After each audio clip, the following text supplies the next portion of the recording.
You keep asking God for love. You pray for it. You imagine it. You tell yourself you're ready for it. But what if the delay isn't about timing? What if it's about trust? What if before God entrusts you with someone's heart, He first examines yours? Love is not just emotion. It is influence. It is responsibility. It is spiritual weight. And God does not casually hand something sacred to someone who is not prepared to carry it. Many people believe they are waiting for a relationship. In reality, they are being refined for stewardship. Before covenant comes character. Before companionship comes capacity. And before God releases love into your life, He allows tests, not to punish you, but to prove you. There are 4 tests that often come before God says now. If you recognize them, you will stop feeling rejected and start realizing you are being prepared. Test 1. The test of contentment. Are you whole without it? The first test God allows before entrusting you with love is the test of contentment. This test does not feel spiritual. It feels quiet. It feels ordinary. It feels like nights where no one is texting you goodnight, weekends where you sit alone, moments when you see others celebrating engagements while your season remains unchanged. And in those moments, heaven is watching. God is not asking whether you want love. He already knows that. He is asking something deeper. Are you stable without it? Contentment is not pretending you don't desire marriage. It is proving that your identity is not collapsing because you don't have it yet. Philippians 4:11 says, I have learned to be content whatever the circumstances. Notice, Paul said learned. Contentment is not automatic. It is trained in seasons of lack. It is formed in silence. It is developed when God is enough. Many people say they are ready for love, but what they truly want is relief from loneliness. And loneliness can distort judgment. It can lower standards. It can make attention feel like affection. It can make almost right feel like destiny. But if you are emotionally unstable alone, you will be emotionally unstable attached. Marriage does not cure insecurity. It reveals it. It does not fix abandonment wounds. It exposes them. If your peace disappears every time someone walks away, God knows you are not yet ready to carry someone who may disappoint you one day. Sometimes God delays love not because He is withholding joy, but because He is removing desperation. There is a difference between desiring love and depending on it. When love becomes your source of worth, it becomes an idol. And if marriage becomes an idol, God will protect you from it until your heart is realigned. This test asks one piercing question.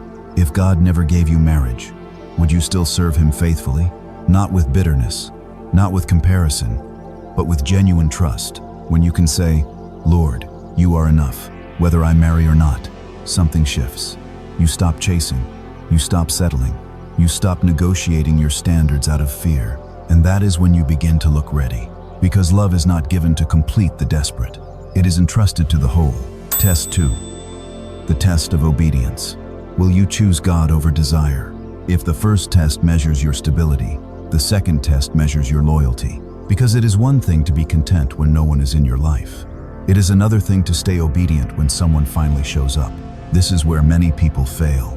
God will often allow someone to enter your life who feels right, but is not aligned. Not obviously evil, not clearly destructive, just slightly outside of what He has spoken over you.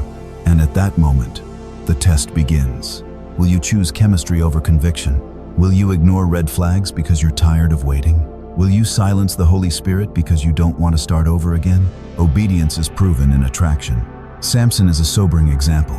He was called, he was anointed, he carried supernatural strength, but he repeatedly chose desire over discernment. What felt good slowly weakened what was sacred, and what he refused to guard eventually destroyed what God had given him. Love without obedience becomes idolatry. The moment a person's presence becomes more important than God's voice, your heart is already misaligned. Sometimes the reason a relationship ended, even one you begged God to bless, is because heaven saw what you refused to see. God will remove someone not to hurt you, but to protect your calling from compromise. You may interpret it as heartbreak, but God may call it rescue. This test is not about whether you feel deeply. It is about whether you submit deeply. When desire and obedience collide, heaven watches your choice. Because a covenant requires 2 people under one Lord. And if you cannot choose God over a relationship now, you will struggle to keep Him first inside a marriage later. Passing this test often feels painful. It may require walking away from someone you care about. It may require saying no when everything in you wants to say yes. But every act of obedience strengthens your spiritual backbone, and God entrusts love to those who have proven that no relationship will ever outrank him. Test 3. The test of healing. Have you faced what still hurts? Before God entrusts you with love, he will often confront what is still wounded inside you. Because unhealed pain does not disappear in marriage. It multiplies. This is the test many people try to skip. They pray for a godly partner while quietly carrying rejection, abandonment, betrayal, or insecurity that was never processed. They say, "The right person will fix this." But God knows that love does not heal what you refuse to face. If you were betrayed, you may become suspicious. If you were abandoned, you may become clingy. If you were compared, you may become insecure. And none of those reactions mean you are evil. They mean you are wounded. But wounds left untreated become weapons in relationships. God sometimes keeps you single because he refuses to let someone inherit your unprocessed trauma. He loves you too much to let you build a covenant on top of unresolved pain. Many people call it bad luck in relationships. But heaven calls it patterns. If the same type of person keeps hurting you, if the same cycle keeps repeating, if you keep attracting emotionally unavailable people, at some point the question shifts from, "Why does this keep happening to me?" to "What inside me keeps choosing this?" Healing requires humility.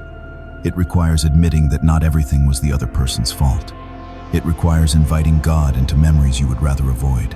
And that is uncomfortable, because healing means surrendering the identity you built around your pain. It means releasing the narrative that says, "I am always the one who gets left." It means allowing God to redefine you beyond what happened to you. Marriage does not erase insecurity. It magnifies it. Marriage does not silence jealousy. It exposes it. Marriage does not remove fear of abandonment. It tests it. God will not entrust you with someone's heart if your own heart is still ruled by fear. This test asks a difficult question. Are you willing to let God change you before he changes your relationship status? When you stop praying, "Lord, send me someone," and start praying, "Lord, heal me," something begins to shift. Your choices improve. Your discernment sharpens. Your reactions soften. And slowly, you become safe. Not just for someone else, but for yourself. Because love is not just about finding the right person.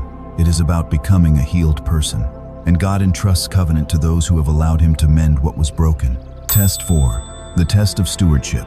Can you handle what you're asking for? Love is not just romance. It is my responsibility. Before God entrusts you with someone's heart, he watches how you handle what is already in your hands. Because if you cannot steward singleness well, you will not steward marriage well. Jesus said in Luke 16:10, "Whoever can be trusted with very little can also be trusted with much." Most people read that verse and think about money. But the principle applies to everything: time, discipline, emotions, commitments. Marriage is not just holding hands. It is carrying weight. It is waking up tired and still choosing patience. It is forgiving quickly. It is staying consistent when feelings fluctuate. Infatuation starts relationships. Discipline sustains them. God observes the small things. Do you keep your word? Do you manage your finances wisely? Do you honor your commitments? Do you show up consistently in your spiritual life? If you are inconsistent alone, marriage will not magically make you consistent. If you avoid responsibility now, love will only expose it later. Many people pray for partnership, but they are not yet dependable.